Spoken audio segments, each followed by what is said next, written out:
Bom, boa tarde a todos.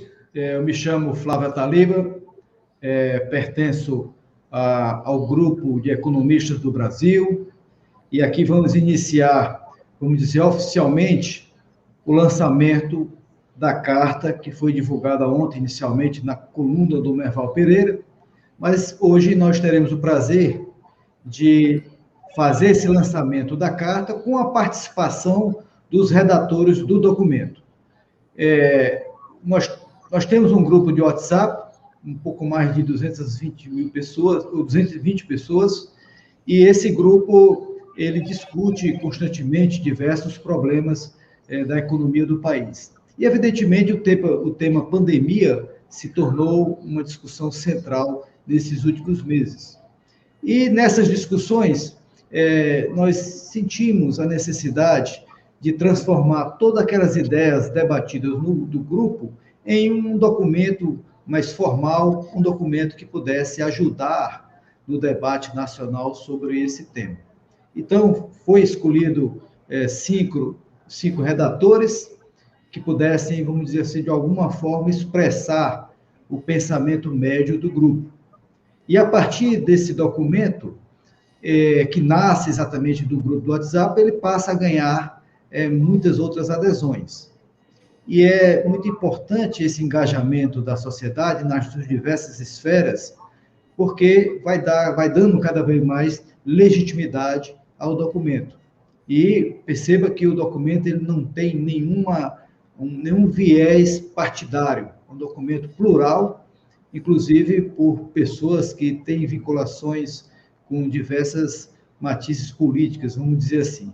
Mas a ideia é trazer um documento técnico, um documento que pudesse contribuir para o debate, especialmente nesse momento de grande dificuldade que o país atravessa. Eu fico feliz, inclusive, de termos manifestações de outras pessoas que não puderam assinar a carta no primeiro momento, mas acabou assinando, como a economista Laura Carvalho, sem dúvida nenhuma, um quadro de excelente qualidade, que ela se viu realmente representada pelo documento. Nós tivemos também nas próprias redes sociais a manifestação do ex-ministro Nelson Barbosa, quando ele disse que o conteúdo da carta está na direção correta. Isso é muito bom também, trazer pessoas de outras esferas do pensamento econômico para realmente reforçar esse documento. E, por último, gostaria de citar também a economista Mônica De Bolle, e ela disse que a Carta dos Economistas reconhece tudo aquilo que ela vem falando há alguns meses, e é uma boa carta. Então, a gente se sente bastante à vontade exatamente de trazer todas essas discussões, e aproveitando já, eu gostaria de apresentar aqui aqueles que tiveram realmente a difícil tarefa de colocar a mão na massa, de escrever o documento. O documento depois foi repassado para o grupo, tivemos aí sugestões, aperfeiçoamentos, algumas críticas, que é natural, mas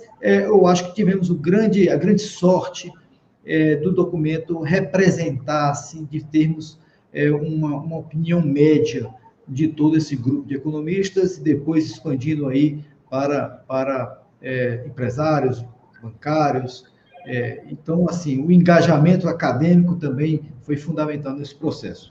Eu gostaria, inicialmente, de apresentar o Cláudio Fristac, diretor-presidente da Interb, a Sandra Rios, a diretora do CINDES, que é o Centro de Estudos de Integração e Desenvolvimento, e 3 professores do INSPER, Marco Bonomo, Tomás Conte e Paulo Ribeiro.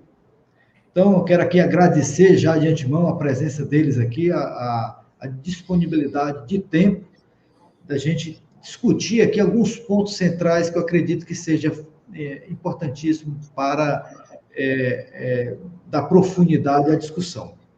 Então, o nome da carta é o seguinte: o país exige respeito, a vida necessita da ciência e do bom governo. Carta aberta à sociedade referente a medidas de combate à pandemia. Então, antes de já passar alguns pontos para a gente discutir em termos do conteúdo da carta, eu gostaria de apenas fazer uma introdução, mas lendo aqui 2 parágrafos da carta, que ela, de certa forma, ela representa muito bem o momento atual em que vivemos. Então, é baseado nesse contexto que vamos trazer para discussões outras questões de suma importância. Então, a carta começa com o seguinte: o Brasil é hoje o epicentro mundial da Covid-19, com a maior média móvel de novos casos. Enquanto caminharmos para atingir a marca tétrica de 3 mil mortes por dia e um total de mortes acumulado de 300 mil ainda esse mês, o quadro fica ainda mais alarmante, com o esgotamento dos recursos de saúde na grande maioria de estados, com insuficiência no número de leitos de UTI, respiradores e profissionais de saúde. Essa situação tem levado a mortes de pacientes na espera pelo atendimento, contribuindo para a maior letalidade da doença.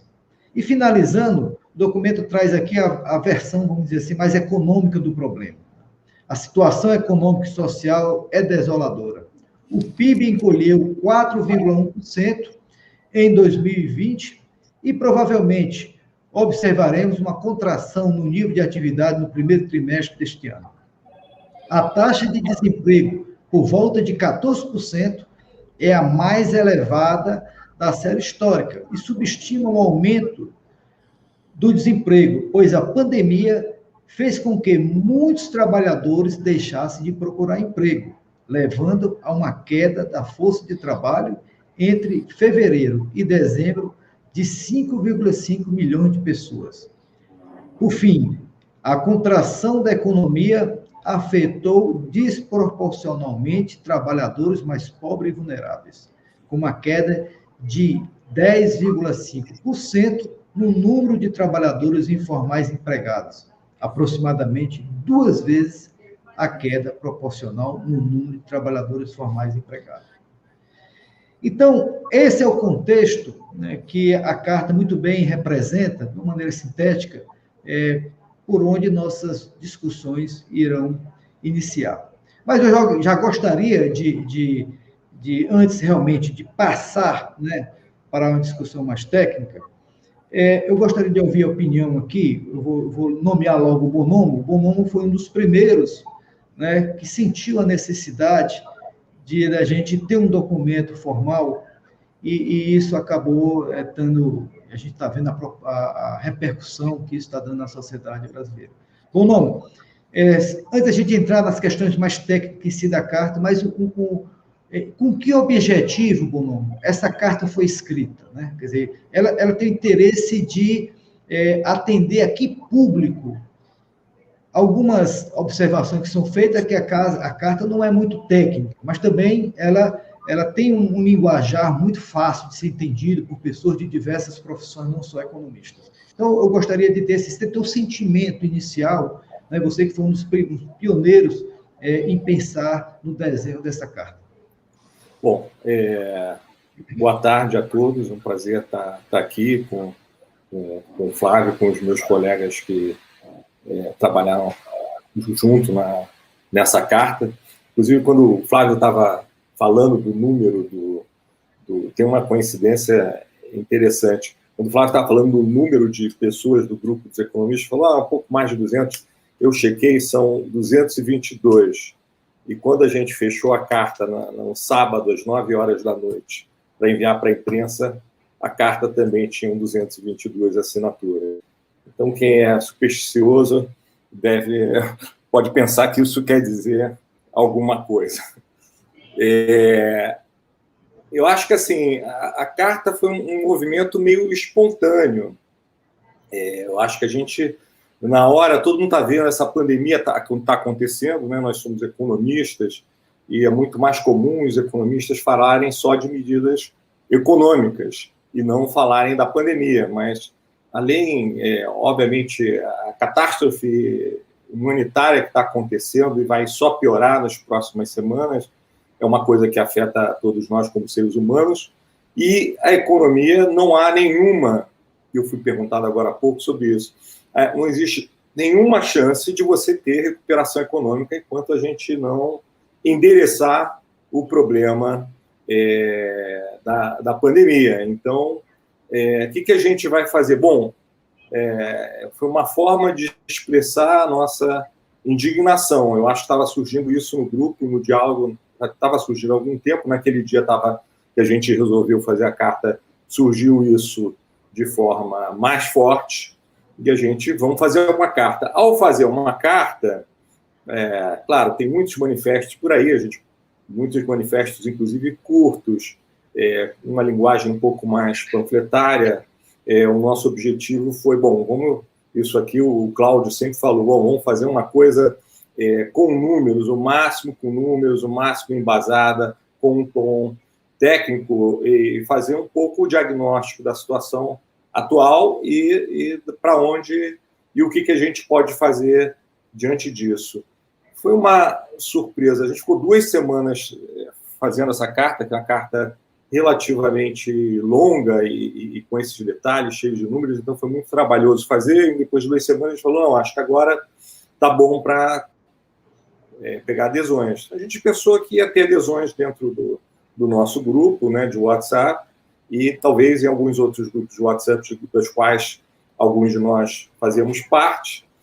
A nossa surpresa é que em 3 dias a adesão foi muito importante, não só em quantidade, como em qualidade das adesões, inclusive com 4 ex-ministros da Fazenda, 5 ex-presidentes do Banco Central, donos de banco, então no meio empresarial também se espalhou. Ou seja, então, de alguma forma, a gente conseguiu expressar através dessa carta algo que estava no ar, no momento certo, em que as pessoas queriam, de alguma forma, expressar que não dá para continuar a situação do jeito que está, mas tem formas de expressar, né? E a forma que a gente encontrou de expressar isso foi uma forma que teve grande adesão, porque foi muito... As pessoas se sentiram confortáveis em expressar essa indignação dessa forma que a carta veicula.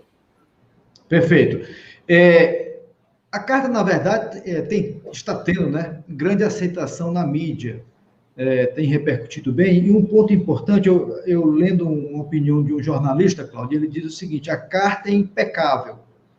O problema dela é que ela veio um pouco tarde.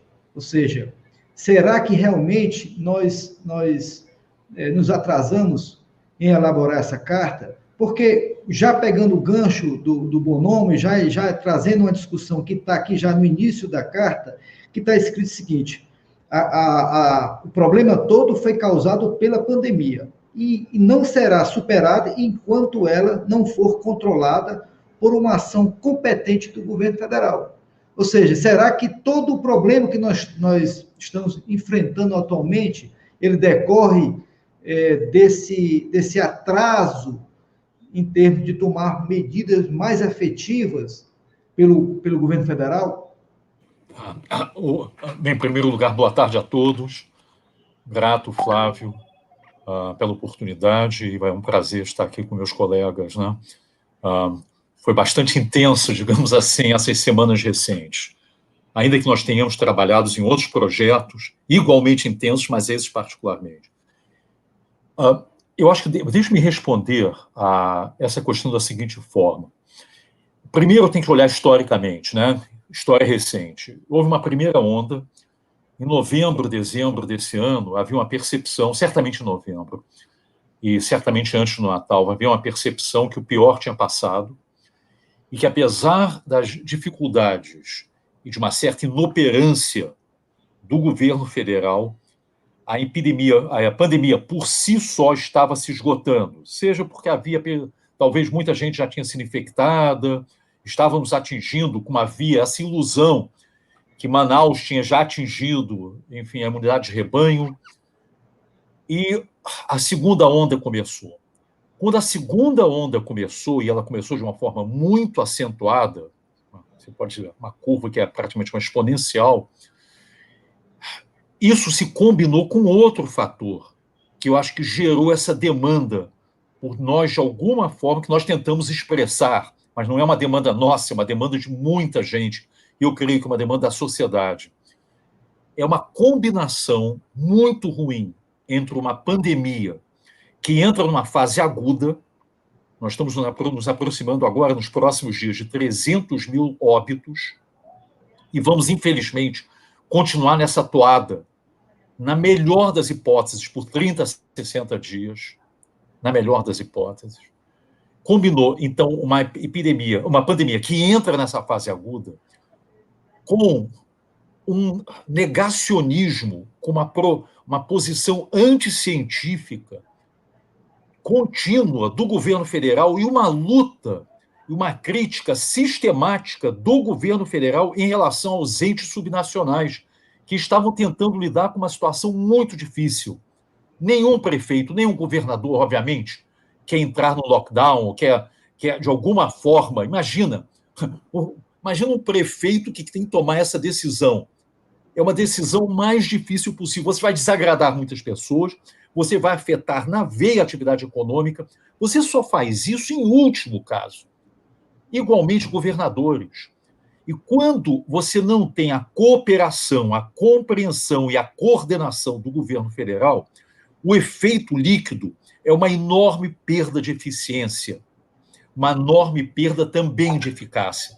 Gasta-se mais recursos e obtém-se menos resultados, e isso daí entra-se num crescendo. Acho que o ponto básico é que essa combinação, uma pandemia numa fase explosiva, e essa luta e essa crítica sistemática do governo federal em relação aos entes subnacionais, os exemplos que estão se dando sistemáticos de aglomeração, de não uso de máscara, de atrasos também sistemáticos da vacina, quando você junta isso gera uma inconformidade, digamos assim, a sociedade não está, obviamente, eu diria, confortável com a situação. Exatamente pelo contrário. Exatamente o contrário. Então, essa carta vem no bojo, digamos assim, de um nervo exposto, e é o nervo da sociedade. Nós somos parte da sociedade. Todos que assinaram são parte da sociedade. Nós não somos diferentes em nenhum. Temos um pouquinho mais de informação, um pouquinho menos de informação, mas somos exatamente iguais aos demais brasileiros. Como todos os brasileiros, estamos sujeitos a uma roleta russa.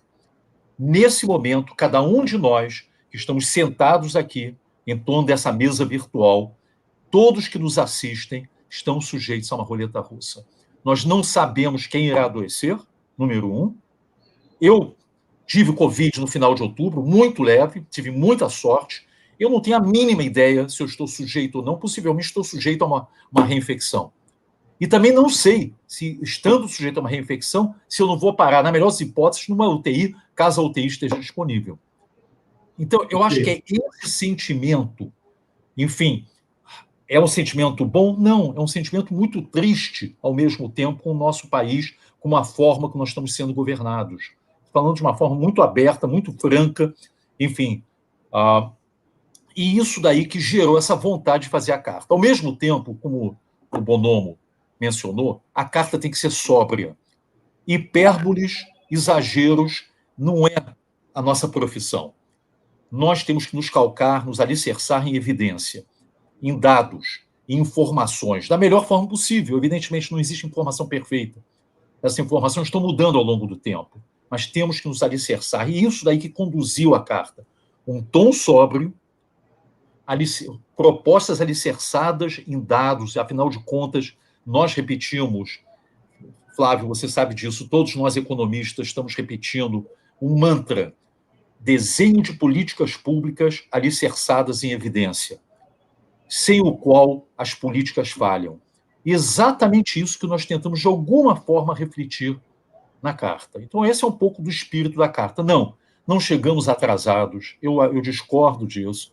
Eu acho que nós chegamos num momento crítico, onde havia essa massa de pessoas, todos nós, a sociedade, clamando por um veículo. Por coincidência, esse foi um veículo, mas pode haver outros, evidentemente. Mas foi um veículo que, pela sobriedade, pelos números, pelo alicerce em evidência, tivemos a sorte de catalisar, enfim, o que muitas pessoas estão sentindo nesse momento. Enfim, é isso.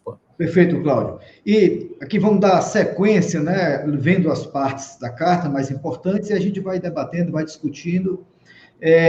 E aqui, já na sequência, né, há uma importante menção que só sairemos realmente dessa situação se tivermos uma vacinação em massa da população, como já falamos, infelizmente atrasada. Sandra, você que está há muito tempo, você está preocupado com essas questões de integração econômica e de desenvolvimento econômico, por que é que, nesse momento, a vacinação é a chave mais importante para sairmos dessa situação? Ou poderemos ter a atividade econômica funcionando sem essa preocupação, inclusive porque a vacinação ela está muito lenta, né? Quer dizer, aqui a carta cita que levaremos mais de 3 anos nesse ritmo para vacinar todo mundo. Por que a preocupação do setor produtivo com a vacinação? Boa tarde, Flávio, boa tarde a todos. Ele tem a impressão de que a gente passou um bom tempo do ano passado sob essa falsa ideia de que seria possível que a pandemia iria embora por graça e obra do Espírito Santo, né? Que não eram necessárias medidas mais efetivas. Nos atrasamos por conta do negacionismo que os meus colegas já mencionaram, nos atrasamos na compra de vacinas. Houve uma falsa ideia de que não estávamos comprando vacinas porque não havia recursos disponíveis, e isso é uma coisa que a gente procura deixar claro na carta, né, que havia no orçamento recursos suficientes para a compra de vacinas, das vacinas em número bastante para que a população fosse atendida. Então, enfim, negacionismo, visões equivocadas, debates estéreis fizeram com que nós nos atrasássemos nesse processo. E é muito claro, eu acho que hoje em dia é forte consenso de que a pandemia não vai embora sem vacinação em massa e que a economia não vai voltar a crescer enquanto a pandemia não foi embora. Portanto, essa é uma questão crucial para a gente agora. Bom, dado que nos atrasamos, dado que a negociação com os laboratórios já ficou difícil, dado que a demanda mundial é enorme, há um problema de escassez, o que nós poderíamos fazer a mais? E aqui a carta passa uma menção em relação à nossa diplomacia, né? A nossa diplomacia também não esteve a serviço de buscar agilizar e acesso a vacinas onde elas estão disponíveis. O que nos resta agora é buscar negociar com países que, por acaso, tenham excedentes de vacina, né, que já estejam avançados no processo e que tenham excedentes, e pressionar para que países produtores também liberem as exportações. Uma coisa que ficou patente nesse processo desde o início da pandemia, evidentemente, é que, nesse momento, os países buscam dar prioridade ao abastecimento interno. Isso aconteceu lá no início com as máscaras, né, com os EPIs, vários países adotaram medidas de restrição à exportação e que continuaram valendo agora para as vacinas. Isso faz sentido. Mas há um espaço aí importante para a diplomacia, e uma diplomacia que não pode ter coloração ideológica e que tem que buscar, da maneira mais pragmática possível, negociar para que a gente possa ter acesso a essas vacinas. Perfeito. Sandra, e aqui já pegando uma carona no que você fala sobre os custos, aqui o documento traz o seguinte, que as vacinas são relativamente baratas face ao custo que a pandemia impõe à sociedade. Então, estimou-se aqui as vacinas por volta de 22 bilhões de reais, enquanto uma pequena fração comparado com 327 bilhões desembolsados, por exemplo, nos programas de auxílio emergencial e manutenção do emprego, né? Então, nesse sentido, eu queria passar a bola para o Thomas. A vacina, ela tem aqui, vocês também comentam, né? A vacina tem um benefício privado e social elevado, né? E um custo relativamente baixo, né? Por que a gente, dado que esse é um fato e que esse conhecimento praticamente de toda a equipe econômica, nós temos certeza que as pessoas que estão lá têm muita qualidade, mas por que houve essa negligência de fazer esse levantamento entre benefício social e benefício privado e a importância que a vacina teria para permitir essa recuperação econômica de forma mais elevada? Bom, Flávio, é uma ótima pergunta. Eu acho que não vou entrar em opiniões pessoais, vou tentar me ater ao que eu acho que é mais demonstrável no ano passado. Eu, pessoalmente, tenho algumas críticas ao que eu mesmo vou colocar agora, mas o que eu acho que é de mais robusto que dá para a gente dizer. Eu acredito que o próprio governo sistematicamente subestimou a gravidade da pandemia, e isso é demonstrado seja por posições de representantes do governo federal ou até do próprio Ministério da Economia. Nós tivemos no começo da pandemia, né, o ministro Paulo Guedes falou que com 5 bilhões ele conseguiria resolver o coronavírus. Em novembro, dezembro do ano passado, né, nomes do Ministério da Economia também falaram que a pandemia já estava acabando e que não haveria segunda onda. Eu não sei com base em que informações essa perspectiva foi feita, não sei se eles dialogam com epidemiologistas ou não. Eu acredito que sim, da parte da vacinação, realmente, no Ministério da Economia, eu ficaria muito surpreso se algum economista não conseguisse enxergar esse potencial, né, da vacina, de reduzir custos do sistema, as externalidades positivas, mas me parece que houve uma subestimação do tamanho do problema, subestimação dos riscos, essa ideia de que, olha, talvez o vírus fosse passar como por mágica ou imunidade de rebanho. Não sei, realmente é uma história que eu gostaria de também ter mais informações, ser mais bem contada, mas parece que houve essa subestimação dos riscos e se o risco não é tão grande, talvez a emergência das vacinas não fosse tão grande assim, a ponto, né, de o único contrato feito a nível federal foi um iniciado num mês do governo Tait, né, que ele foi ministro da Saúde, ele que começou esse diálogo com a AstraZeneca, e depois que ele saiu, nenhum novo contrato foi firmado até que houvesse essa demanda maior da sociedade, né, e o problema ficasse mais claro. Então, isso não está na carta, é a minha opinião pessoal, talvez os colegas aqui discordem, mas esses pontos que eu trouxe aqui estão em notícias, foram amplamente divulgados, então não estou imputando a pessoas do Ministério da Economia algo que eles não disseram. Então, pelo menos isso eu acho que dá para a gente colocar como um potencial problema. Ok. Finalizando aqui a primeira rodada aqui de conversas, depois a gente vai ficar mais de ping-pong, vamos trocar aqui mais discussões. E eu queria, já seguindo aqui, estou seguindo, vamos dizer assim, o principal conteúdo da carta, Paulo, e tem na passagem seguinte, tem algumas estatísticas interessantes que a gente levantou, o seguinte: a redução do nível da atividade nos custou uma perda de arrecadação tributária apenas no âmbito federal de 6,9%. Isso é muita coisa, que corresponde aí por volta de 58 bilhões de reais.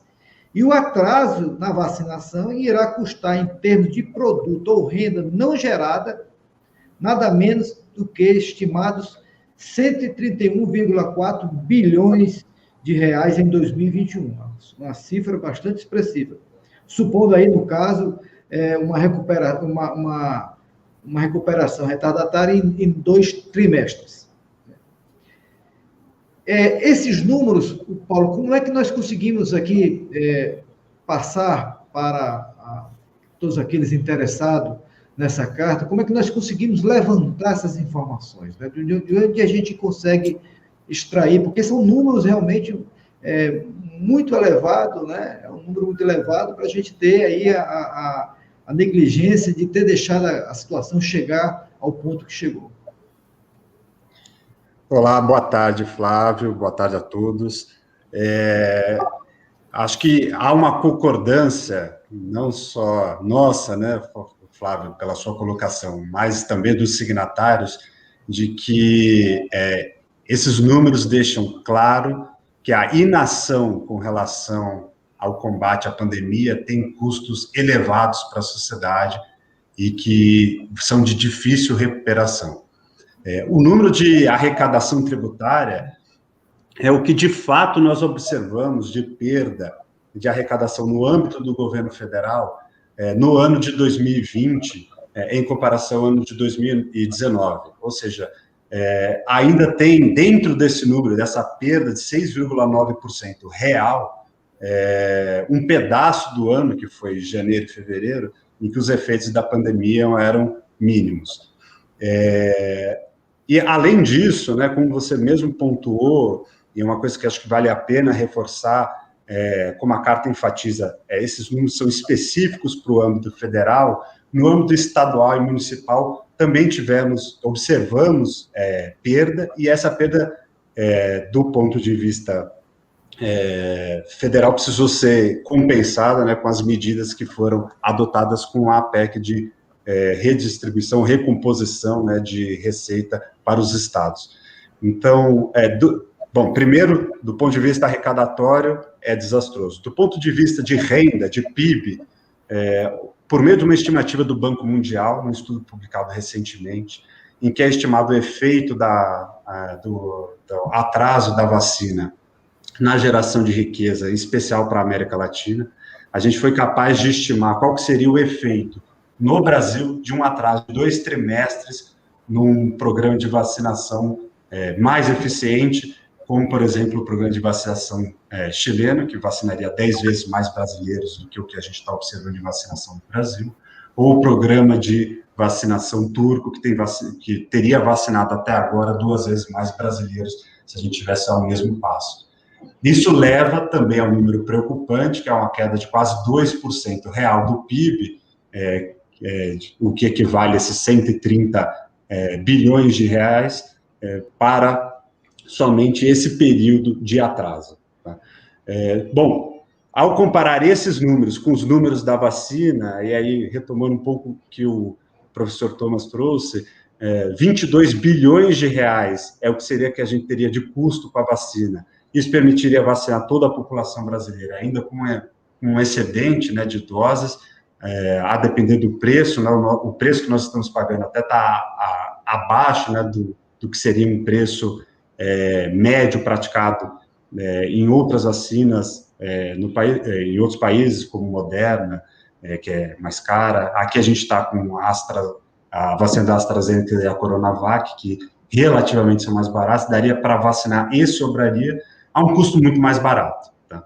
Então, fica claro que essa tomada de decisão do governo de inação, de retardamento, causa prejuízos significativos para a economia e para o próprio Estado em termos de arrecadação, em termos de desempenho fiscal. Perfeito. Inclusive, aqui eu gostaria já de citar algumas perguntas que estão chegando já no nosso chat, aqueles que estão assistindo, que desejam fazer algum comentário, alguma pergunta aqui para os nossos participantes, seja bem-vindo. Aqui já temos pergunta do Cris Gonçalves, Felipe Salto, no momento certo a gente vai responder. Já na sequência da carta, já andando aqui, nós temos 2 temas importantíssimos, que, na verdade, eles estão muito interligados. E agora eu quero jogar aí a questão aqui no ar e ver quem tem mais interesse em nos responder. Há um claro, há um foco central aqui, afirmando que houve, na verdade, haveria necessidade de uma coordenação nacional de enfrentamento do problema, que não houve até então. E, na sequência, a carta traz também, e faz parte dessa mesma discussão, o falso dilema, né, que a gente, entre você se preocupar com a saúde ou se preocupar com o funcionamento da economia, como se uma coisa não tivesse interligada a outra. Eu queria ouvir de vocês aqui, está em aberto agora, quem quiser comentar esse tema, como é que a gente pode traduzir, né, primeiro a existência desse falso dilema e em seguida, como a coordenação nacional seria importante para superarmos de forma mais rápida esse processo. Está aí aberto aí, pode se manifestar, fique à vontade aí. Bom, então eu vou nomear Cláudio. Então vai, Cláudio. Não. Não, eu acho que justamente essa discussão, esse debate sobre esse falso dilema entre salvar vidas, né, e garantir o sustento da população, particularmente da população mais vulnerável, talvez tenha sido a principal motivação para mim para entrar nesse processo, né? Foi me deixando cada vez mais preocupada, ansiosa, insatisfeita, essa ideia de que existe um dilema aí, que é possível manter a população, manter o sustento da população e da população vulnerável, sem tomar as medidas necessárias para combater a pandemia e para parar, digamos assim, tentar parar o processo de contágio. Então, quer dizer, toda a experiência do ano passado e a literatura já começa a mostrar que não existe possibilidade de recuperação econômica sem que a pandemia tenha sido controlada, né? E que os países que tiveram mais mortes foram os países que tiveram pior desempenho econômico. Então, essa ideia, tratar desse falso dilema, me parece que era talvez uma missão fundamental do grupo de economistas, né? Isso pelo menos para mim, isso foi a principal motivação para me engajar nessa iniciativa. Sobre a coordenação nacional, então, quer dizer, é muito claro que o lockdown ou medidas de distanciamento social não vão resolver o problema da pandemia. O problema da pandemia só vai ser resolvido com vacinação em massa. Agora, também é muito claro que essas são medidas fundamentais para evitar que os recursos da saúde entrem em colapso, como é o que está acontecendo agora. E aí a gente vê, o que a gente viu nesse período é que é até razoável que, e isso é uma das propostas, está lá no documento, é razoável a gente pensar que um país das dimensões do Brasil, com características geográficas e econômicas muito distintas entre as regiões, que o desenho específico das medidas de isolamento social ou de lockdown devam ficar a cargo das autoridades locais ou regionais. Agora, quando a gente olha o mapa do Brasil, né, e percebe que o mapa da pandemia e percebe que praticamente todos os estados da federação estão coloridos de vermelho, salta aos olhos que, sem uma coordenação nacional, as medidas de distanciamento local, decididas no âmbito local ou regional, terão muita dificuldade de... Sandra, a própria mobilidade da população, né, levando doença de um estado para outro, como inclusive aconteceu em Manaus recentemente, isso reforça o argumento de um isolamento de forma nacional ou mesmo regionalizado, você não acha?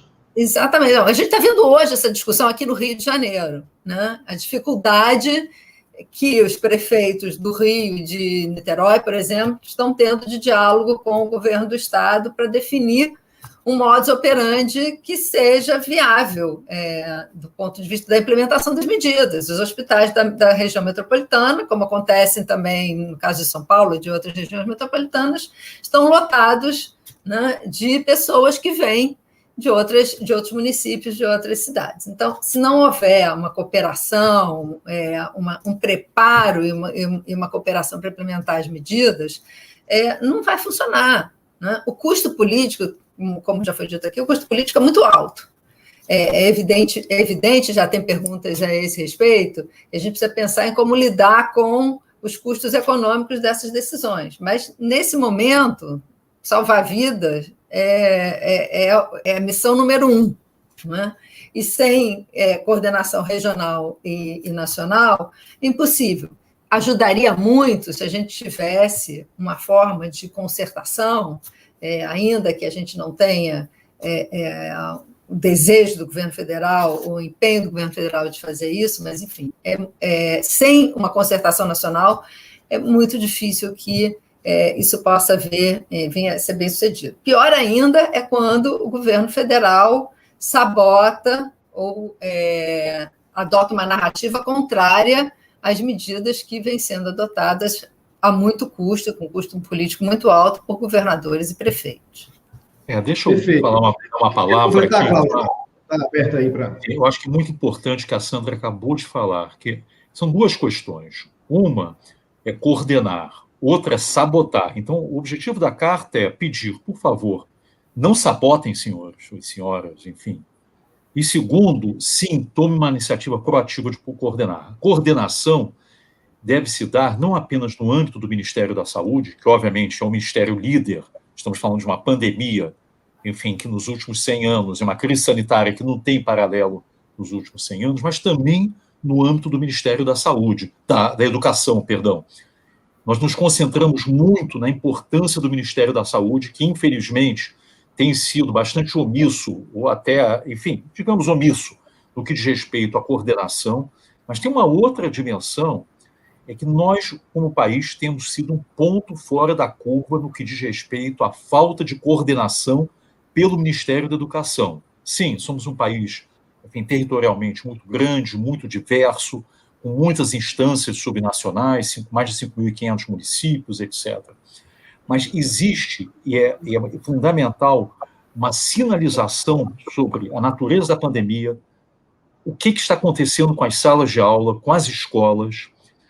Eu acho que hoje há uma convergência de visões no sentido de que as escolas devem ser as últimas a fecharem e as primeiras a reabrirem.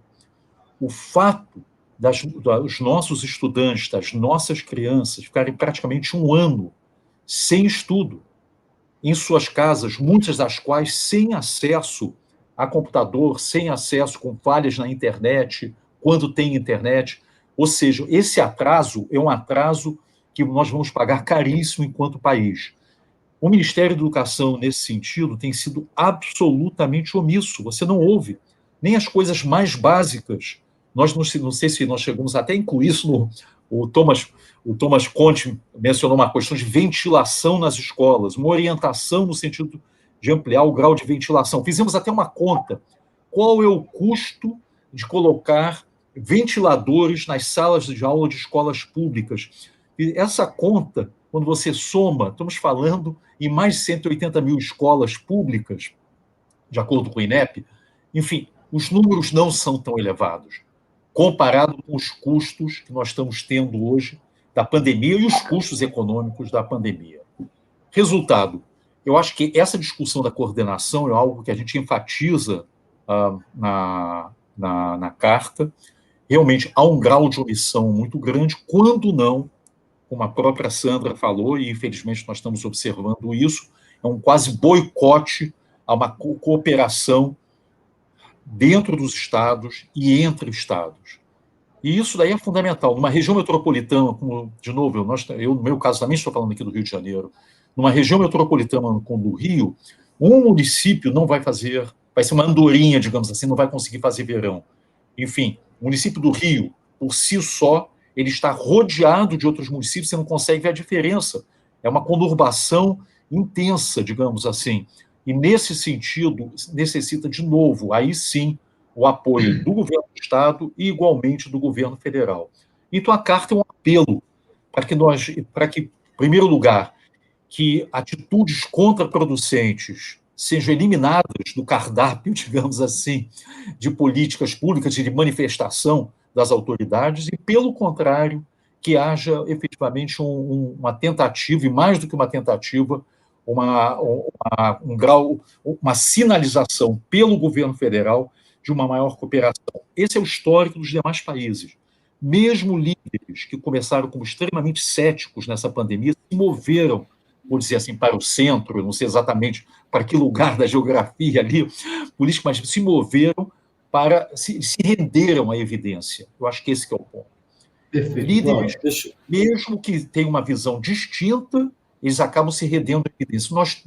Isso é um apelo que nós fazemos aos nossos líderes, que se rendam à evidência e cooperem, e realmente, no caso do governo federal, que haja um grau de cooperação muito maior com as instâncias subnacionais e não boicotem governadores e municípios, prefeitos, enfim, que estão tentando lidar com essa situação terrível, né?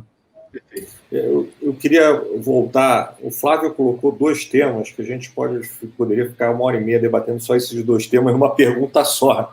2 temas importantíssimos. E o primeiro tema que ele colocou, quer dizer, aí a Sandra começou com o primeiro tema, foi para o segundo, o Flávio já estava ficando um pouco para trás. Então, eu gostaria de voltar ao primeiro tema, que é o do dilema da economia e com o combate à pandemia, né?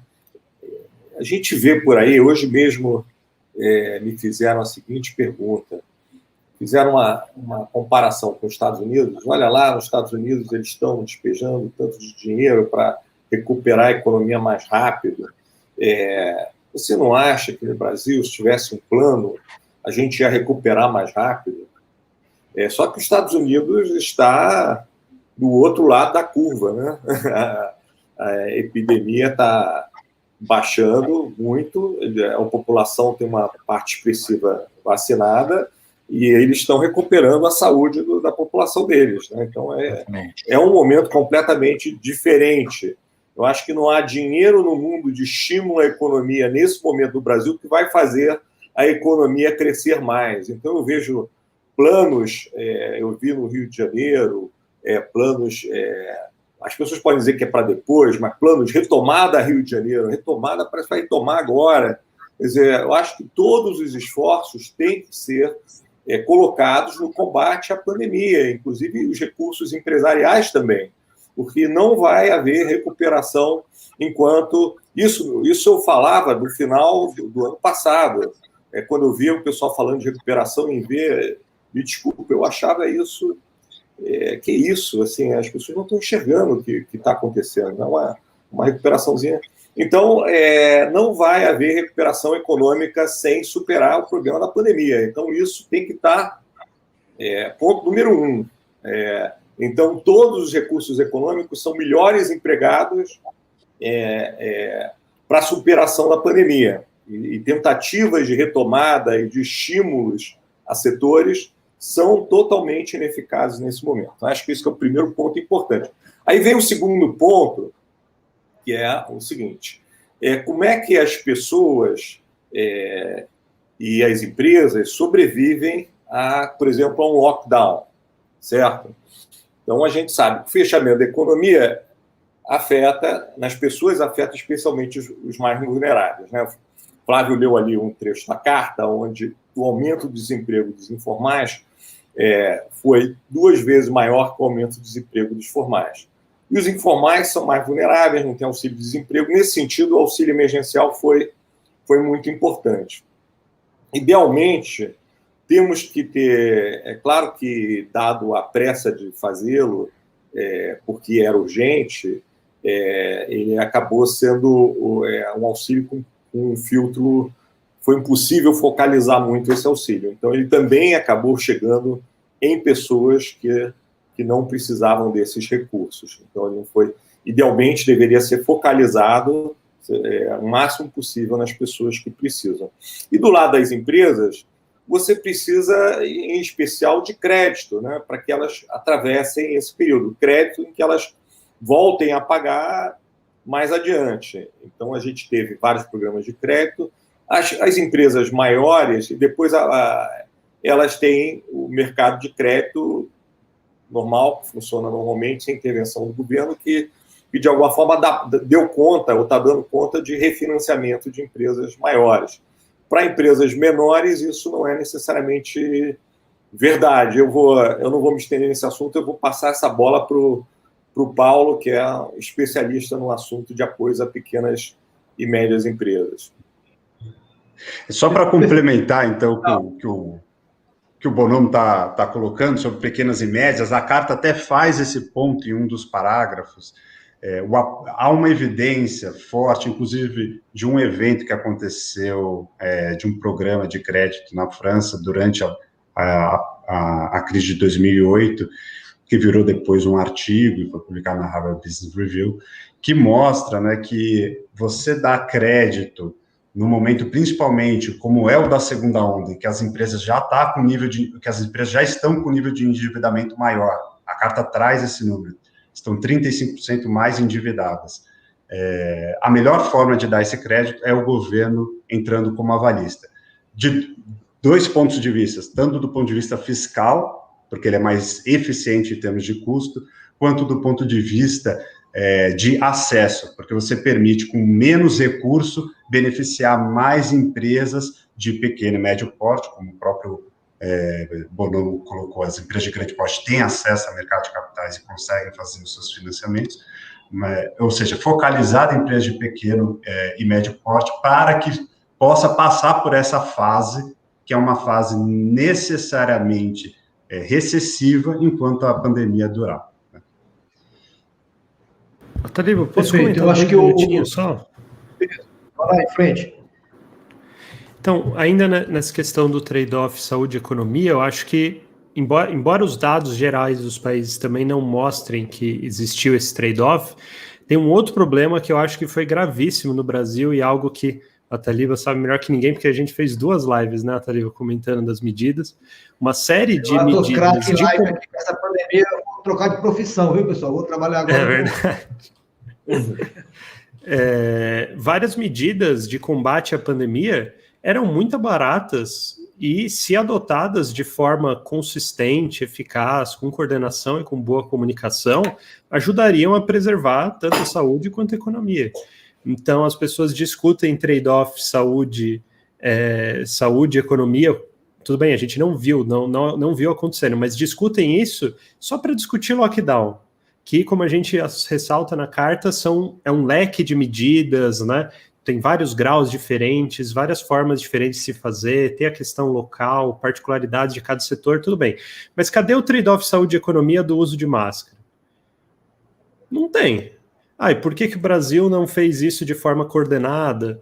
Né? Por que não comunicou isso direito desde o começo? Por que quando a União Europeia e os Estados Unidos começaram a falar, olha, essas novas variantes são mais transmissíveis, mais agressivas, vamos melhorar a qualidade das máscaras, agora que deu para produzir mais, né? No começo, o problema era que não tinha para todos os profissionais de saúde, porque tinha bloqueio de exportação, não tinha produção suficiente. O Brasil multiplicou quase por 3 a quantidade de empresas que produz, o volume multiplicou por 6. Tem capacidade de atender agora. Por que não estamos fazendo? Tem justificativa, né? Porque a questão de algumas regras comportamentais, a parte de ventilação, né? Por que não estão falando de ventilação, de colocar exaustores, né? Eu ainda vejo restaurante de estrada com todos os vidros fechados, ar-condicionado ligado. Cadê o trade-off saúde e economia de medidas de maior ventilação? Também não tem.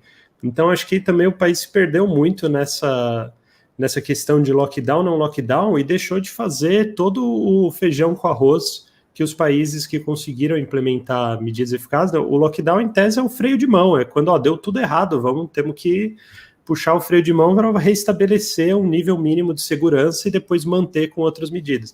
A gente não fez nada de outras medidas e trabalha só com o freio de mão.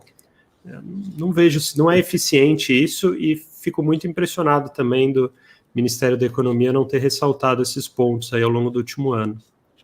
Perfeito. Deixa eu só... Tenho já um amigo, Júlio Egentos, ele mora em Portugal, e ele diz o seguinte, que o lockdown em Portugal funcionou muito bem, especialmente houve um entrosamento político entre as lideranças lá em Portugal, de modo que o resultado foi muito positivo, né? E aqui ele pergunta se isso é possível no Brasil, mas vou deixar a resposta para o final. Bom, nesse tema, a gente finaliza uma ideia na carta, que é a seguinte conclusão, inclusive está escrito, né, que não é razoável esperar a recuperação da atividade econômica em uma epidemia descontrolada, ou seja, então o objetivo central aqui é você controlar a epidemia. Mas a carta, na sequência, ela traz uma outra discussão importantíssima, que de alguma forma vocês já tocaram aqui, mas eu gostaria de aprofundar, e aí, passado essa discussão, a gente vai depois já para as medidas que a carta está propondo. O ponto colocado na carta é o seguinte: o efeito devastador da pandemia sobre a economia tornou evidente a precariedade do nosso sistema de proteção social. Então, isso é uma outra grande agenda de discussão que essa pandemia traz, e tem muito a ver também com a questão do lockdown e do auxílio emergencial. há uma crítica, né, uma ponderação muito forte que a gente ouve, e é legítima essa ponderação, é você exigir de certas classes sociais no país que tenha que fazer lockdown por 15 dias, principalmente os informais, que precisam muito de sair para a rua, de ter acesso aí a alguma coisa de renda para a sua família. Então, como é que você exige um lockdown para essa categoria? E aí vem o problema, né? Porque você faz isso sem a coordenação de um auxílio emergencial, que ao mesmo tempo que você possa fazer um isolamento rígido no país como um todo, você tem conjuntamente o auxílio emergencial que garantiria dar mais aderência a esse lockdown. Então, eu queria aqui, também está em aberto, eu queria que vocês fizessem uma reflexão do que está escrito na carta sobre a vulnerabilidade dos nossos programas sociais, inclusive o auxílio emergencial, apareceu aí 30 milhões de informais ou invisíveis que não estavam em nenhum cadastro. Quer dizer, isso foi algo que surge também com essa pandemia. Eu deixo em aberto também para vocês, aquele que se sentir mais confortável. Deixa eu dar o pontapé inicial nesse tema. Tá? Eu acho que isso aconteceu de fato, né? Eu acho que como foi dito na pandemia, a pandemia deixou evidente a precariedade do nosso sistema de proteção social. Que os informais, trabalhadores informais, é um percentual bastante grande da nossa força de trabalho, e essas pessoas não têm proteção social. E aí vem a questão que você colocou: como é que você faz o lockdown, e aí essas pessoas ficam sem trabalhar e sem receber? Então, obviamente... Então, tem duas questões aí. Aí o auxílio emergencial, deixa só um histórico. O auxílio emergencial teve um grande impacto no ano passado.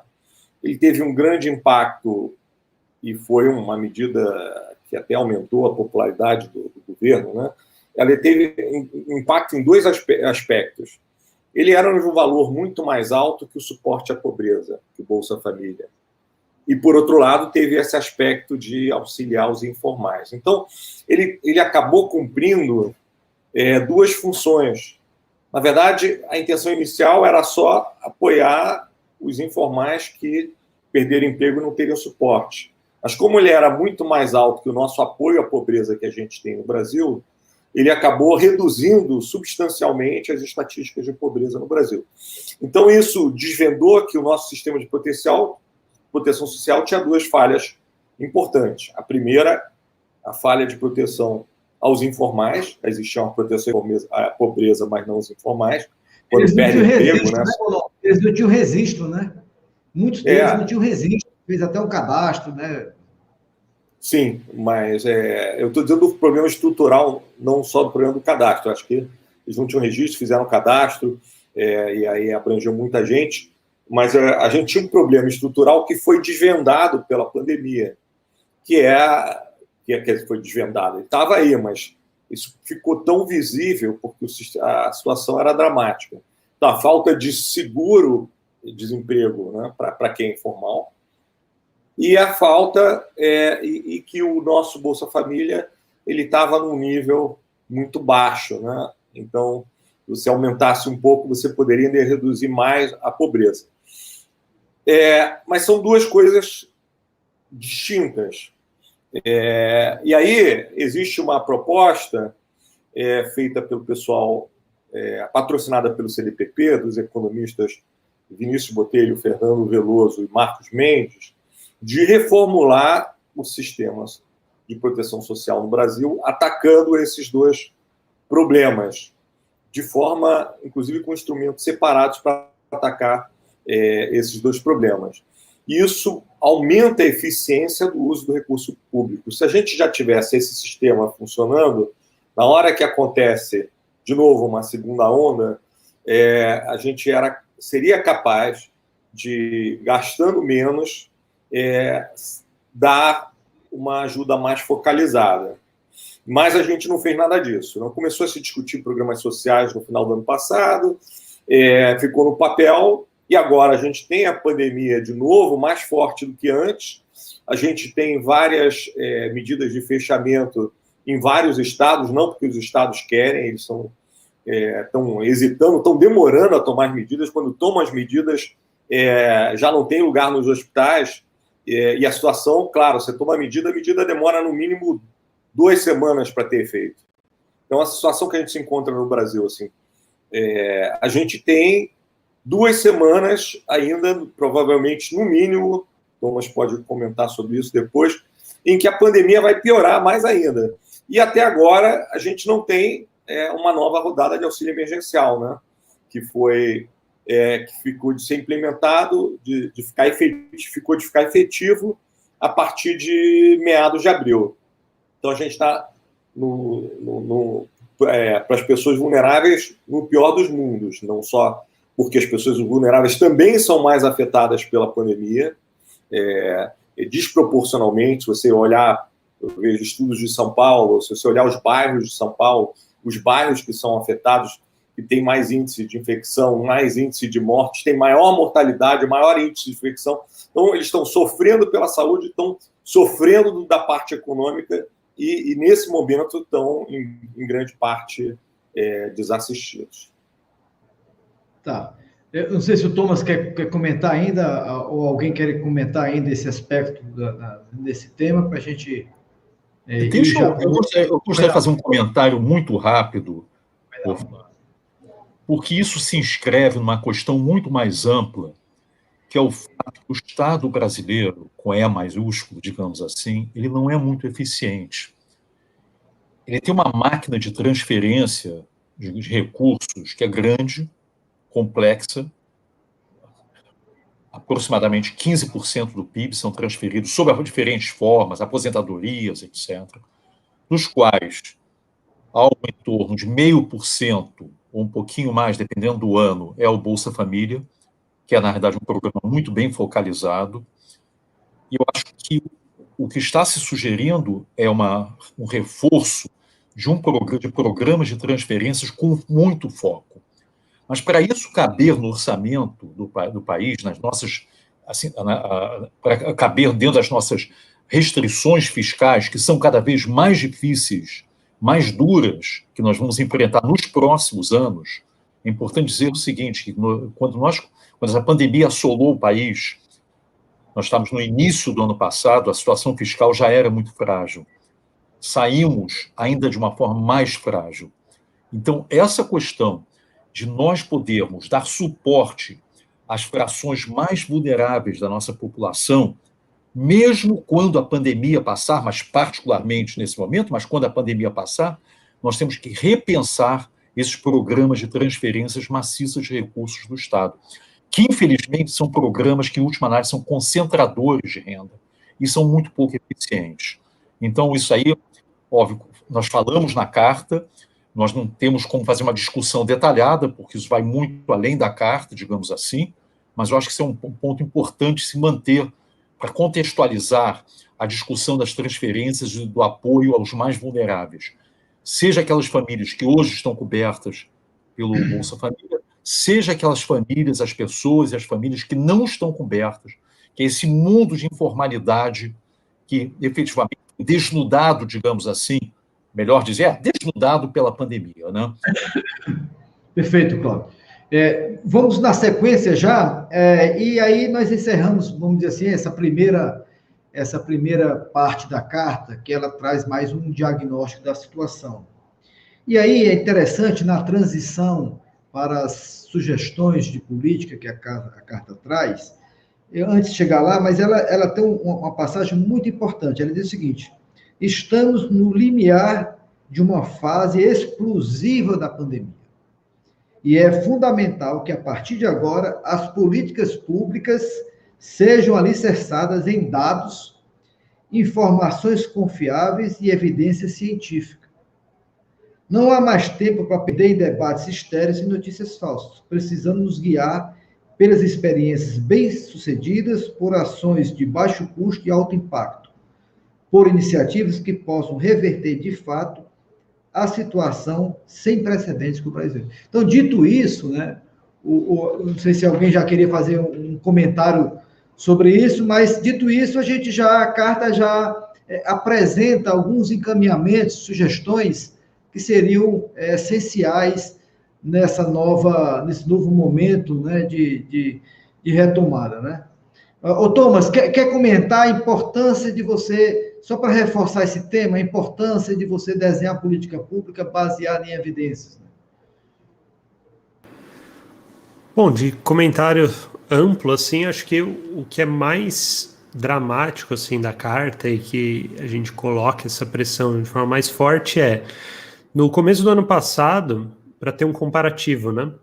Estava todo mundo assustado com o vírus, claro, era algo muito novo. A referência que nós tínhamos de uma pandemia dessa escala, ou com esse potencial de escala, era a da gripe espanhola, que tem 100 anos, nenhum de nós viveu, não sabia. Os estudos empíricos sobre esses problemas eram incipientes, eles apontavam em algum sentido, mas eram estudos ainda bastante provisórios, tínhamos modelos epidemiológicos, enfim, embora desse para adotar muitas medidas baseadas em evidências naquela época, de estudos científicos a gente não tinha tantos. O que a gente tinha principal para se basear, e até os primeiros textos, nas nossas primeiras conversas, eram os protocolos de países da Ásia que lidaram com o vírus, precisaram lidar com o SARS, com o MERS antes, e eles tinham protocolos mais rigorosos de como reagir. Mas a gente não tinha tanta coisa.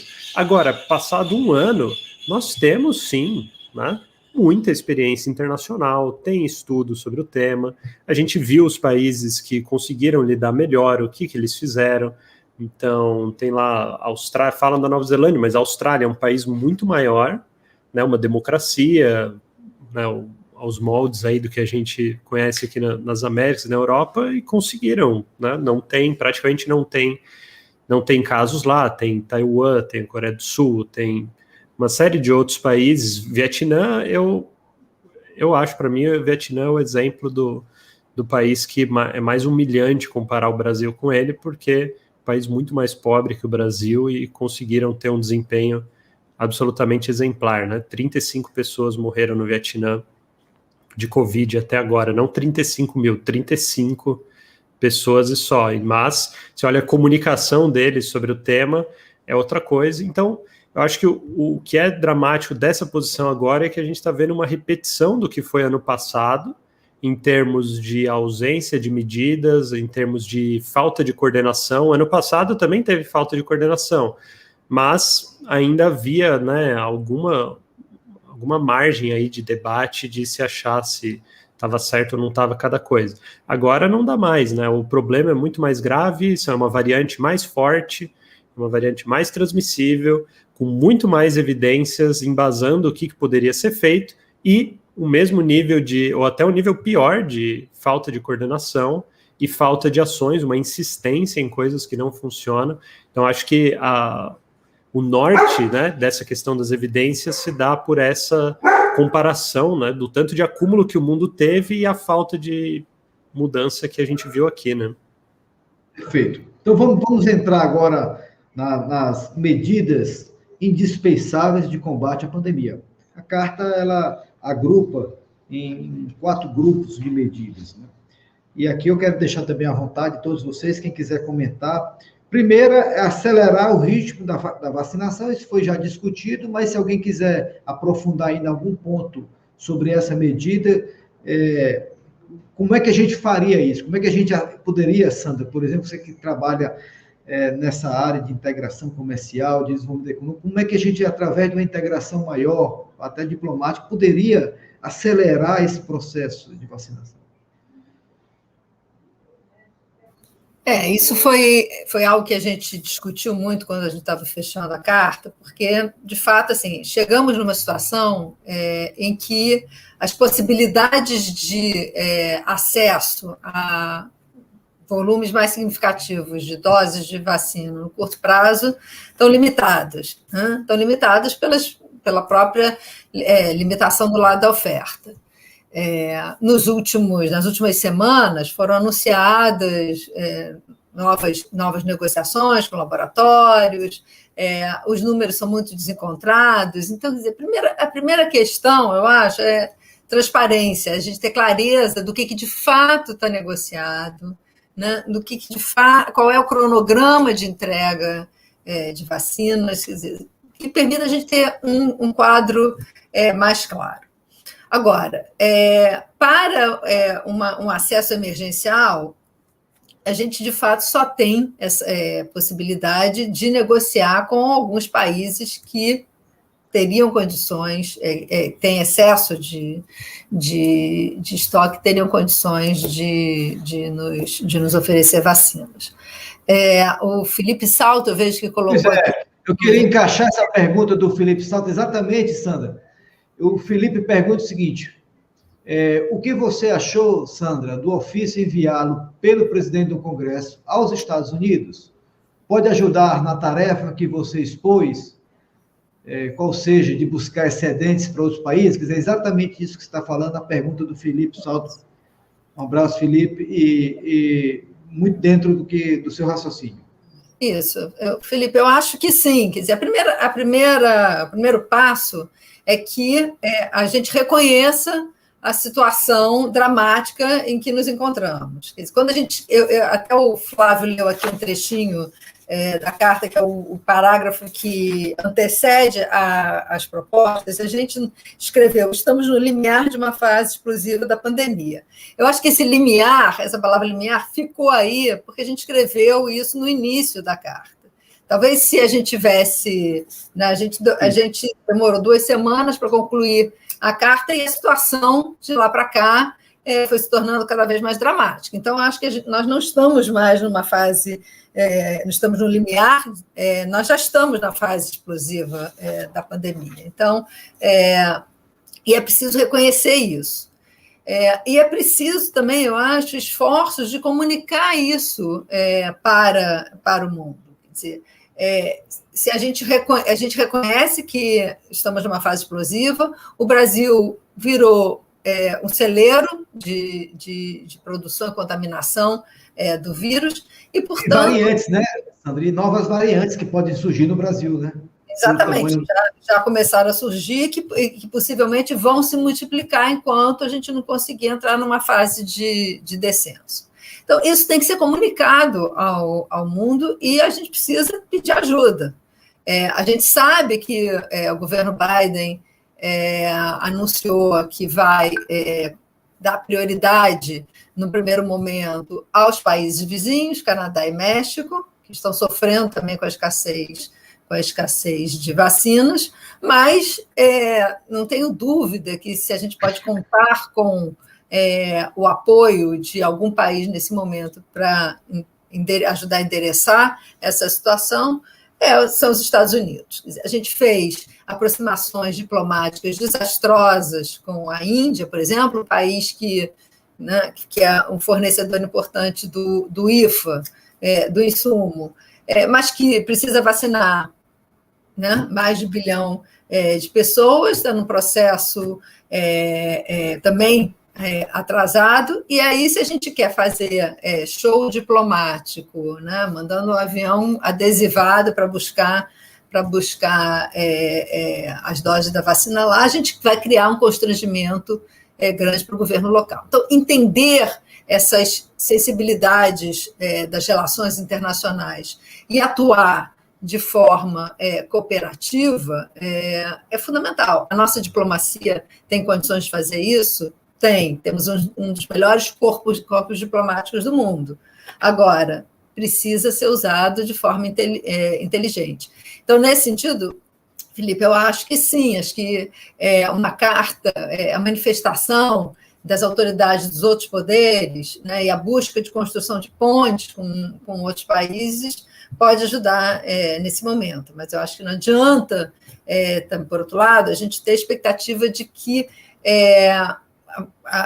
o acesso a novas doses vai vir no curto prazo de forma muito relevante. E, portanto, eu acho que a gente vai precisar dar mais atenção no curtíssimo prazo à questão do distanciamento social e do lockdown, que vem mais na frente na carta. Mas eu acho que talvez o Thomas pudesse falar um pouquinho mais sobre a questão das vacinas. Quer falar, Thomas? Eu quero que eu avanço já para... Eu queria trazer já a segunda proposta, a segunda grande proposta, incentivar o uso de máscaras, tanto com distribuição gratuita quanto com orientação educativa. E aqui entra já a questão da educação.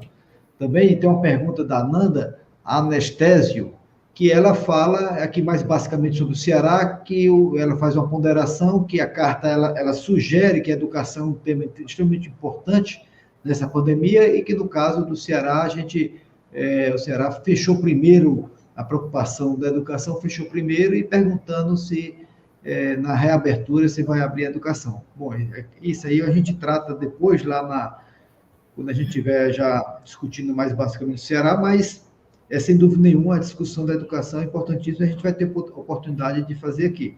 Então, quem quer falar sobre o uso de máscaras e a questão educativa do uso de máscara, fique à vontade aqui. Posso falar? Não sei. Bora, Thomas. Bom, essa questão do uso de máscara, a gente teve um problema no ano passado inteiro de muita gente fazer oposição, mesmo na parte não da oposição ao uso de máscara, mas da inação com relação ao uso de máscara.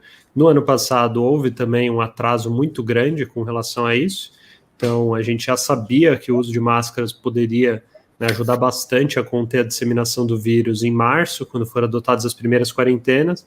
A primeira lei de uso de máscara, salvo engano, levou 2 meses, quase 3 meses para ser aprovada. Ficou meio no ar, uma recomendação, mas não tinha nada muito explícito nesse sentido. E, com a emergência das novas variantes, os países envolvidos passaram a recomendar ou até obrigar o uso de máscaras melhores, cirúrgicas ou padrão N95, que no Brasil tem o nome, no Brasil e na Europa é PFF2, e nos Estados Unidos é N95, mas é a mesma coisa, basicamente, não muda praticamente nada. Então, essa questão das máscaras, elas são extremamente baratas, muito fácil, uma medida de ser implementado, a questão da conscientização, colocar isso para as pessoas que é uma questão de responsabilidade com a vida do outro. Muita gente no Brasil faz oposição ao uso de máscara e se coloca não usando como se isso fosse um ato de coragem. Eu não me preocupo porque eu enfrento de frente o vírus. Se o problema de uma pandemia fosse você aceitar ou não aceitar o risco do vírus para você, tinha acabado a pandemia, não teria problema nenhum, não teria porque os economistas se colocarem. O problema da pandemia é um problema de externalidades, É o problema de você se infectar e você matar uma pessoa que estava fazendo tudo certo para tentar se proteger, Então, acho que isso que tinha que ser destacado nessa campanha educativa, o uso correto, essa questão de que é um ato de responsabilidade, é um ato de cidadania, você se prevenir com o uso de máscaras, e esse uso de máscaras melhores, ele poderia estar sendo implementado desde janeiro, poderia ter ajudado a conter um pouco do caos que a gente viu em Manaus, poderia ter contado a expansão da variante para outros países, para outros países e para outras regiões do país. Não foi feito, mas é uma medida barata que tem estoque disponível no país hoje e que poderia ser implementado com relativa agilidade e principalmente focando nas pessoas mais vulneráveis. Eu ainda não vi um vídeo de policiais de qualquer região do país usando máscara PFF2. Depois dos profissionais da linha de frente, da saúde, os profissionais de segurança são os mais afetados pela pandemia e não vi ainda ninguém com essas máscaras melhores. Então, é uma medida muito pragmática, rápida, barata e de alto impacto que a gente poderia estar adotando.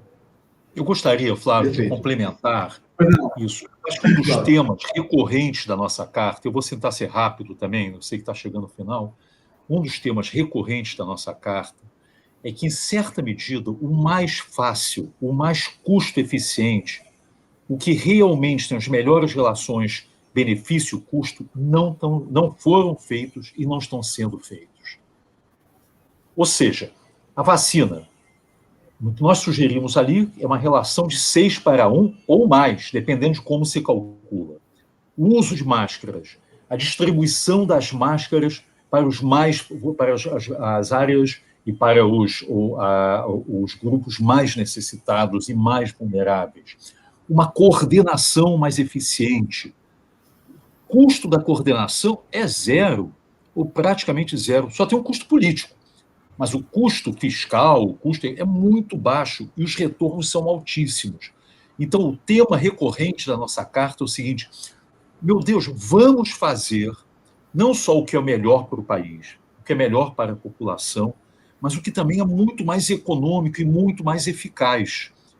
E é claro que lockdown, restrições à mobilidade, têm custos mais elevados, sim. Mas o fato de nós termos nos omitido em relação ao todo restante, agora impõe que nós nos planejemos para o pior. Essa é a realidade. Então, eu acho que eu gostaria de enfatizar o seguinte: esse é um tema recorrente da nossa carta. Há medidas e iniciativas que poderiam ter sido tomadas, são muito custo-eficientes e não tomamos. Ainda há tempo? Sim. Enfim. Cláudio, isso que você acabou de falar, ele já está, vamos dizer assim, você já está explorando o item 3, né? Que é medidas de distanciamento social no âmbito local com coordenação nacional. E aqui o documento tem quase uma página tratando muito bem dessa questão. E nessa discussão vem a questão das escolas, né? Eu gostaria de abrir aqui um parênteses, exatamente para contemplar aqui a pergunta da Nanda, e a gente entender, os economistas se preocupam muito, né, com a educação, porque ela tem aí, a literatura tem sido pródiga em mostrar os ganhos de eficiência da educação, de reduzir desigualdade de renda, uma série de coisas. Então, como é que a gente trataria a questão do distanciamento social, mas do ponto de vista mais educacional, haja vista que esses outros temas de distanciamento a gente já falou um pouco lá atrás. Eu queria que pudesse alguém focar sobre a questão educacional. Deixa eu começar aqui, eu acho que depois alguém tem mais coisas para falar. Vou começar com esse tema e vou voltar para um outro aqui. De novo, o Cláudio falou de como as crianças são afetadas pelo fechamento das escolas. É importante enfatizar que esse é também mais um aspecto que afeta muito mais os vulneráveis, a população vulnerável, não só por falta de acesso à internet para ter instrução online, como pela maior dificuldade de ter um apoio em casa. Eu tenho visto vários pais, amigos meus, que passam um pedaço do dia com os filhos, tentando ajudar na instrução. Obviamente, pessoas com doutorado, com muita instrução e tudo, e que podem, de alguma forma, suprir essa ausência da escola nesse momento.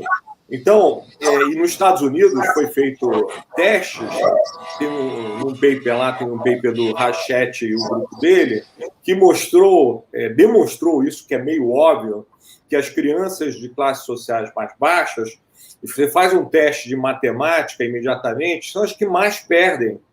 Assim, é um efeito enorme, é uma diferença muito grande. Aí a pergunta que vem por que escolas não foram consideradas essenciais, são as últimas, foram as primeiras a fechar, e você abre um monte de coisa, e são as últimas a abrir, quando o que a gente defende é exatamente ao contrário. Eu acho que isso é uma questão política, a questão política local, a questão que tem a ver com o sindicato dos professores, que tem se manifestado publicamente contra qualquer abertura de escolas o tempo todo, tem a influência dos sindicatos sobre os políticos, tinha eleições municipais, então esses sindicatos são muito vocais, talvez medo dos prefeitos de ter da opinião pública ser desfavorável a eles, e na verdade, surpreendentemente, apesar disso tudo que a gente está falando, eu me lembro que no Datafolha, quando você perguntasse para os pais se deviam manter as escolas fechadas, a grande maioria dos pais dizia que deveria manter as escolas fechadas.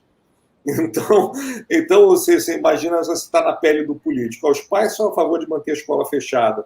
Os sindicatos fazem uma pressão danada. Então, acho que agora, esse começo do ano, foi feito lentamente uma campanha da importância das escolas. Isso está mudando um pouco, nesse ano está um pouco diferente. Eu acho que aqui em São Paulo teve um movimento maior de abrir escolas, mudou a postura do Estado e da Prefeitura em relação às escolas, em relação ao ano passado. Eu vou, acho que vejo que o Thomas quer complementar, o meu outro tema eu volto se der.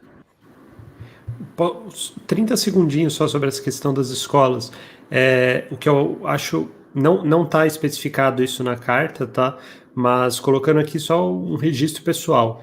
O CDC dos Estados Unidos tem um guia de mais de 200 páginas colocando uma série de critérios e medidas para você ter abertura segura de escolas. Então, quando a gente fala abrir ou não abrir escola, não é simplesmente abre e finge que está tudo bem. Não, você protege o ambiente e aí você abre. Por que o pai é contra? Porque ele sabe que a escola, eu imagino, porque ele sabe que não vai ter proteção nenhuma na escola. Eu imagino que é por isso, né? Aí vai jogar as crianças lá, vai ser todo mundo infectado. Então, a campanha teria que já identificar que isso do pai apoiar é um problema. Por que ele está apoiando? Porque ele não está encarando a escola como um lugar seguro. Se o Ministério da Saúde tivesse diretrizes, falando, olha, a gente vai aumentar a ventilação, os professores vão estar de PFF2, de viseira, os alunos talvez vão de face shield, por exemplo, já é alguma coisa para tentar conter. Né? Uma série de medidas, tem lá o guia do CDC, tem que recorrer a uma agência americana, porque no Brasil não tem. Aí você explica para as famílias, é um jeito de você alavancar também poder de barganha com relação aos sindicatos e falar, olha, é possível e a gente está fazendo tudo. Agora, você não fornece boas máscaras, você não aumenta a ventilação, você não faz nada. E aí, no tranco, você querer reabrir tudo, as pessoas resistem, né? Então, acho que faltou, opinião pessoal, então acho que faltou um pouco de bom senso aí também. Perfeito. Vamos para o último ponto, e aí a gente já vai encaminhando encerrando essa live, que é o quarto ponto, que coloca o seguinte: criar mecanismo de coordenação do combate à pandemia em âmbito nacional. Isso aqui, de alguma forma, a gente já discutiu, mas eu queria ouvir do Paulo como criar esses mecanismos, Paulo. Nós temos um problema aí que,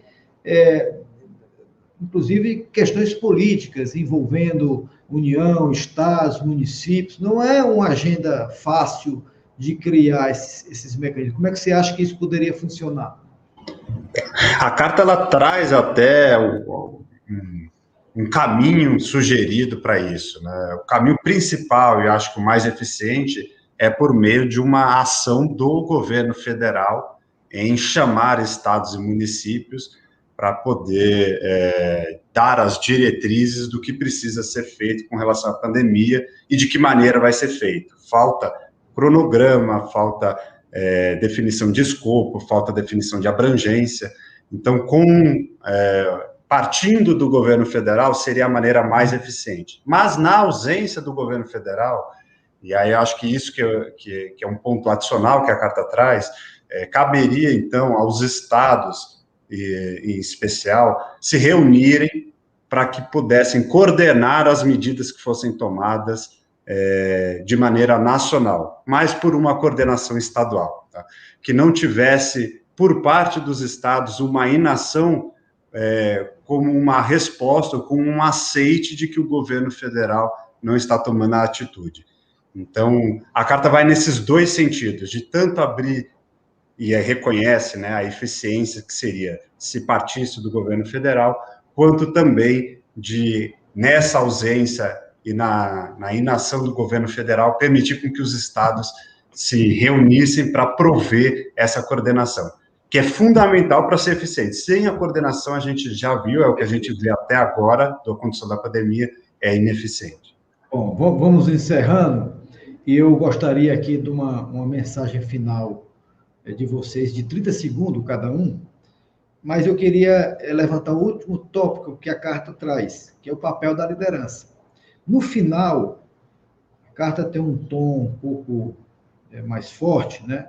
Quando ela diz o seguinte: o país pode se sair melhor se perseguirmos uma agenda responsável. O país tem pressa, o país quer seriedade com a coisa pública, o país está cansado de ideias fora do lugar, palavras inconsequentes, ações erradas ou tardias. O Brasil exige respeito. Eu gostaria que vocês se despedissem dessa live em cima dessa última frase que foi colocada na carta, né? O Brasil realmente está sendo desrespeitado? Aí, cada um terá 30 segundos marcado por mim aqui para se despedir e finalizar. Quer começar, Cláudio? Então, obrigado. Vou começar. Olha, em 30 segundos, em certa medida, ou em grande medida, sim, né? Nós estamos sofrendo uma crise sanitária que é a maior dos últimos 100 anos. Esse tipo de crise, e consequentemente um impacto econômico de primeira ordem, essa crise só vai ser superada com base em ciência e bom governo, que é exatamente o que diz a carta. Então, as medidas têm que ser alicerçadas na boa ciência. E nenhuma instância de governo pode se omitir. E certamente não o governo federal, que no nosso sistema tem uma ação primordial e uma influência primordial sobre os demais entes subnacionais. Então, em certa medida, na medida que as pessoas se sentem vulneráveis, que a sociedade, nesse momento, está se sentindo vulnerável, ela também está se sentindo desrespeitada. Esse é um pouco do apelo da carta, que se mude o curso, particularmente no âmbito federal. Vamos tratar agora dessa pandemia com o máximo de seriedade, todas as medidas alicerçadas na ciência, alicerçadas no achismo, e efetivamente vamos lidar com uma crise que não tem paralelo no nosso país, certamente no âmbito sanitário. E o tempo urge, quer dizer, ou seja, nós temos muito pouco tempo, cada dia que passa são mais 2.000, 2.500 brasileiros que vão a óbito, né? Isso é uma tragédia incomensurável, né? Ok, Cláudio. Sandra, por favor, as suas palavras finais. E o Brasil exige respeito, Sandra? Sim, o Brasil exige respeito. Eu acho que a minha principal expectativa com essa carta é que isso ajude um pouco a mobilizar e a movimentar as diferentes esferas públicas no Brasil. Como a gente mencionou na carta, a gente precisa de coordenação nacional. É muito difícil esperar isso a essa altura do executivo, e a gente já perdeu muito tempo.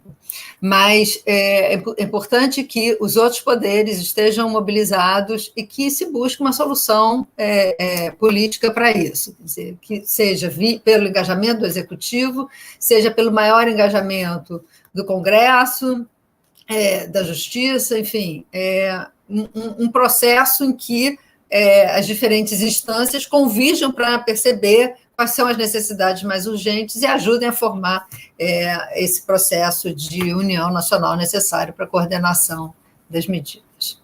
Ótimo, Sandra. Paulo, Brasil exige respeito?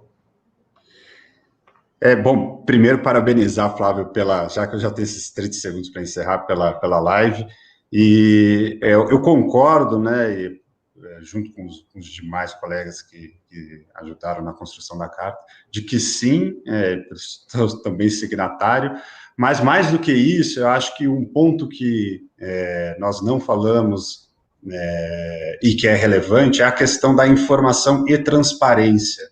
O respeito não só nas atitudes, mas também na colocação das informações para a sociedade, de maneira transparente, de maneira baseada em evidência, que a gente reforçou aqui, mas sem desencontro de informações, sem a busca, né, pela contestação de adversários políticos.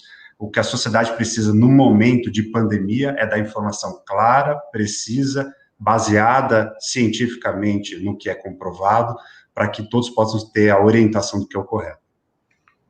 Ok, obrigado. Thomas, sua fala final, sua mensagem final, Thomas. Bom, acho que a mensagem da carta, realmente eu concordo integralmente, que é isso, o Brasil exige respeito, né, não só em termos de políticas públicas, que é a nossa ênfase na carta, não só em termos de medidas eficientes e que respeitem, né, a contribuição dos cidadãos para que o governo use esses recursos da melhor forma possível, mas também do ponto de vista ético. Nós estamos, sim, vivendo a maior crise de saúde pública e possivelmente humanitária que o país vai passar aí no século, ou pelo menos nos últimos 100 anos foi, e nós vemos um incrível descaso com o luto, com as mortes, com a desolação que isso está causando, o sofrimento dos profissionais de saúde, o sofrimento das vítimas, né, que uma morte de Covid não é morrer com um tiro na cabeça, é você sufocar lentamente de uma forma terrível. Então, é esse tipo de respeito que a gente exige também, né? Não é, o foco da carta não é esse, porque nós somos todos pesquisadores, cientistas, né? Temos nossa participação focada nisso, mas em nível humano exige respeito, e é muito triste que nem no nível humano o país tenha conseguido fornecer o respeito e a representação adequada da dor que tantas milhares de pessoas passaram nesse último ano. Perfeito. Bonomo, você que foi um dos primeiros a pensar, né, a importância, a necessidade de ter essa carta, eu imagino que você esteja bem feliz, né, dessa ideia ter prosperado e ter ganho aí dimensões que a gente não imaginava, né? Eu acho que isso mais um exemplo do poder quando a gente é capaz, né, de se organizar, de buscar convergências. Isso tem um poder imensurável, né? Eu assistindo hoje a televisão, uma repórter perguntou para o Thomas como é que consegue 220 economistas assinar uma carta, tá, que, de alguma forma, representa a opinião de todos. Na verdade, os economistas teimam muito a discordar de muita coisa, né? Mas, por incrível que pareça, conseguimos aí uma convergência. Claro que um ou outro pode discordar algum ponto da carta, um aprofundamento maior num aspecto, isso aí é natural, mas o importante é que o espírito da carta foi aceito por todos, né? E você que está desde o começo do grupo dos economistas, que lidera aí sempre com as suas discussões diárias, você tem esse sentimento, né, de missão cumprida e que acha que o país pode se beneficiar dessa carta, que ela nasce de uma maneira tão espontânea como você falou no início da sua palavra.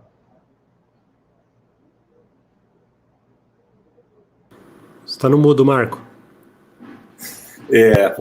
Mixed feelings. O que é mixed feelings? É claro que a gente está contente com o impacto que a carta está tendo, com o apoio que ela está tendo. A gente espera que essa carta... mas isso é muito pouco, né? Porque a gente está numa situação dramática, né? Esse final da carta começa com o país tem pressa. Então, a gente falou de vacinação. Só que a vacinação é uma corrida contra o vírus. E os vírus têm mutações. Até hoje não sabemos se as principais vacinas aplicadas no Brasil são eficazes contra a variante P1. E a gente, por muito tempo, a gente ignorou essa variante. Ignorou, não fez nada em relação ao Amazonas. E outras variantes podem surgir. Então, é uma corrida. Apesar de um grande programa de vacinação ter sido anunciado nos últimos dias, não dá para saber nesse momento se os prazos vão ser cumpridos, se a vacinação vai ser efetiva contra o que está aí. E se a gente olhar o mapa das UTIs que a gente olhava no Brasil, não sei, esse mapa é muito difundido, né? Qual é o estado que está, tem várias cores. O vermelhinho é quando está muito grave em termos de UTI, com ocupação muito alta. Esse negócio foi mudando as cores até que, recentemente, o mapa do Brasil está todo vermelho. E não é porque o Lula pode concorrer, não. Desculpa a piada infame. Aí você tem Roraima em amarelo e o resto tudo vermelho. O que isso significa? Significa que o Brasil tende a está se tornando uma grande Manaus, uma catástrofe, ou seja, de alguma forma a pessoa que perguntou se a gente estava atrasado, claro que estamos atrasados em termos de providências. Agora, eu não sei se esse movimento teria tanta força e seria efetivo se não fosse no atual momento. Então, a gente tem realmente muita pressa, e quando você vê tudo vermelho, a coordenação nacional chama atenção. Uma coisa é você ter uma região vermelha, você tem que coordenar o estado, os municípios vizinhos estão afetados. Não. Se você for mandar a gente, falta UTI, vai mandar para outro estado, aí o outro também não tem, vai mandar para outro estado, o outro também não tem, vai mandar para outro estado, o outro não tem. Se você tiver um timing diferente, o Rio está mais hesitante a combater a pandemia, aí São Paulo combate, aí vamos dizer que baixa em São Paulo, aí quando São Paulo baixar, o Rio vai subir. Ou seja, a coordenação nacional, mais que nunca, ela é completamente necessária. Infelizmente, a gente tem uma liderança nacional que combate à pandemia, né? Então, vamos terminar com a mesma frase que você começou suas perguntas. O Brasil exige respeito. Perfeito. Bom, então a gente encerra aqui a live. Eu digo a todos aqueles que estão nos mandando mensagem, querendo ainda assinar a carta, eu acho importante que procurem já um membro do grupo, ou procure alguém que já assinou, e através dessa pessoa você possa se candidatar a assinar a carta. A carta, ela começa, né, como eu falei no início, ela começa numa discussão no grupo do WhatsApp da gente, Economista do Brasil. É um grupo formado por especialistas, acadêmicos, professores universitários, pessoas que trabalham em instituições internacionais, nacionais. Então, é um grupo muito rico, né, de muita qualidade técnica, a despeito das visões diferentes que se tem dos problemas. E aqui eu quero agradecer a eles também, porque os 5 aqui que foram os redatores da carta, na verdade, tiveram a árdua tarefa de expressar num documento o que todos pensam, ou todas as ideias que são lançadas no grupo. Então, é uma grande satisfação a gente conviver com essas pessoas, porque, acima de tudo, é o espírito público, o espírito de querer o melhor para o nosso país. E é isso que nós estamos fazendo aqui. Não tem aqui nenhum envolvimento partidário. Inclusive, muita tristeza, eu vejo na mídia algumas críticas, criticam porque nós somos isso ou nós somos aquilo. Quer dizer, eu acho que o Brasil está tão magoado, né? Está tão tensionado que, na verdade, quando se tenta fazer um documento, né, do ponto de vista sério, querendo contribuir, a gente recebe críticas também, infelizmente, críticas que não têm o menor sentido, né?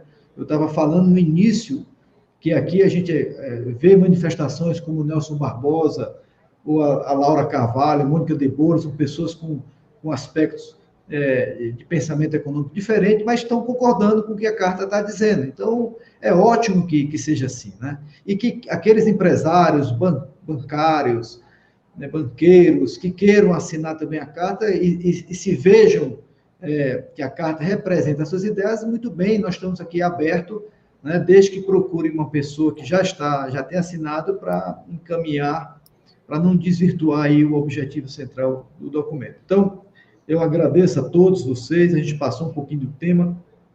Aqui eu ficava na tentação, porque eram tantos assuntos importantes, mas que não estavam ligados diretamente à carta, porque se a gente fosse puxar a discussão, era mais 1 hora, pelo menos, de discussão. Então, tentei me concentrar rigorosamente no conteúdo da carta, tá? Então, obrigado a todos, boa tarde, todos aqueles que nos acompanharam até agora, que tenham também uma boa tarde, e vamos em frente, porque o Brasil precisa de respeito. Um abraço. Um abraço, gente. Boa tarde.